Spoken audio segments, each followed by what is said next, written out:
How to overcome lack of confidence in your looks. Nowadays, there is so much plastic surgery available. The people who are popular online often have a lot of it. I won't mention any names, or they've had a lot of filters added in to make themselves look a certain way. And when they do that, they're actually reaffirming to themselves that they're not good enough. Do you know why? It's because they have to put on some artificial face to put out to the world to prove that they're good enough, and it actually disconnects them from who they really are and accepting that their looks the way they are naturally is good enough. And that's why I like to have days, I do wear my makeup, but there are days where I like to just leave it off and go barefaced because I want to remember my natural face and bring it out into the world, even if it's flawed, even if it has pimples on it, even if I'm wearing glasses and my hair is tied back and it looks very frizzy. I just want to remember that I'm lovable and I'm attractive even in that state. And that when I add makeup, it's just for a creative flair. It's just for fun. It's not because my looks aren't good enough in their raw, natural form. And so if you've lost your confidence in how you look, there are a few important factors to consider. Number one, when you're in a meeting and you're on Zoom or you show up in person to talk to somebody, it's usually the content of what you're saying that is more important than your physical looks. There are very rare situations where your physical looks might be number one when you're applying for a modeling audition or you're applying for an acting audition, or maybe when you're going out on a date. But even on a date, attractiveness is a factor, but it's not the only factor. And in fact, you'd be surprised to learn that men find other factors like your psychology, the way you think, the way you process information, to be more important than your physical looks. If you're a very relaxed, kind, happy person, that's way more important than you're a size 0 to a lot of smart men, okay? There are dumb men out there maybe who haven't gotten that message yet, but a lot of them are really smart nowadays and are figuring it out because they've had bad experiences going for that attractive person online. When you show up somewhere, when you've done your best to look good, it's really important to let go of what you look like after you've done the best you can to look good.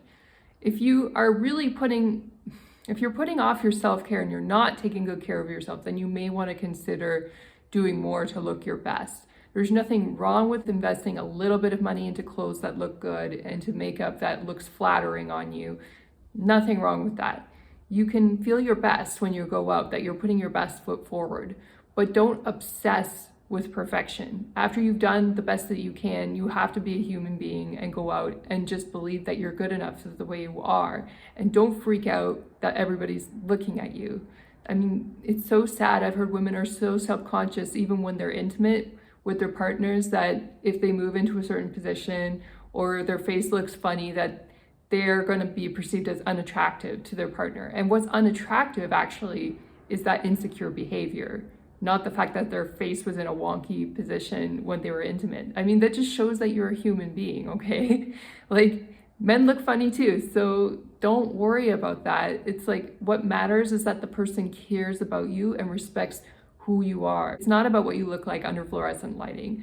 So you have to be bold and be strong and be confident in who you are. And if you're self-confident in who you are, even if you look imperfect, even if you're a size 16 and you're a little bit flabby, like, people will respect you. There are lots of pop stars and popular celebrities who are a little bit bigger now, and they pull it off with so much confidence and so much ease that nobody really looks at their size anymore. And even being skinny is starting to be frowned upon, even by younger generations. I've noticed that they just want to accept who they are, that they want to wear the crop top and have their tummy hang out and everybody's still friends with them, and it doesn't matter. It's like we can be so conservative trying to get our clothes right and trying to get our size right and look attractive when really we just need to be ourselves. And the younger generation is really adopting this mentality and starting to live this way, and I'm really happy to see that. My generation is still a little bit more conservative, still a little bit more obsessed with the size 0 and the perfect skin, but that's not really healthy for us. That comes from our low self-esteem and all the trauma that we went through when we were younger. And we really need to let that stuff go and just be true to who we are and build relationships on something that is real beyond our looks. And I've always stayed away from modeling and acting for that very reason. I got it at a young age that I just wanted to be myself and have relationships on my own terms and have men adore me for the way my body looks, rather than try to force my body into a specific look of being a model and having everybody attracted to me. And I'm so glad I thought that way when I was younger and I made those decisions. I even ate a lot of chocolate and chips when I was young, which was a little bit unhealthy. Like, that's how much I really didn't care about what my body size was. And I'm so glad that I had that mentality and I was never afraid to be a bit bigger. And now that I'm choosing to be fit, it's more of a choice that I'm making for my health. And it's not so much about trying to have my body look a certain way. I already understand that my body is good enough the way that it is.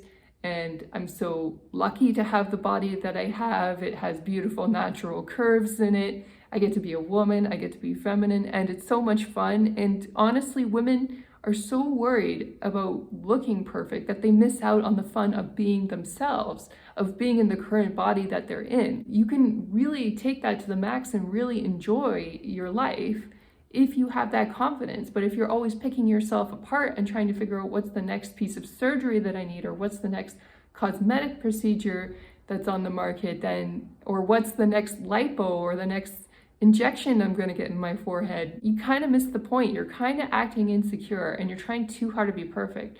Truthfully, all of us are a little bit flawed as human beings, and when we enter into a relationship, it's a flawed relationship. People have these ideals in their minds. So it's like it has to be that perfect, high value relationship that nobody ever says anything negative or abusive. And yes, you don't want to have any chronic negativity or abuse because that's really unhealthy and you want to stay away from that. But you're never going to be 100% perfect. Like, somebody's going to slip up in the relationship and it could be you. And you want to hope that the other person has that grace for you whenever you do slip up in relationship. And the way that you earn that grace is by accepting yourself for who you are first. And then you earn that grace from others when they feel that radiation coming from you, that you're comfortable in your own skin.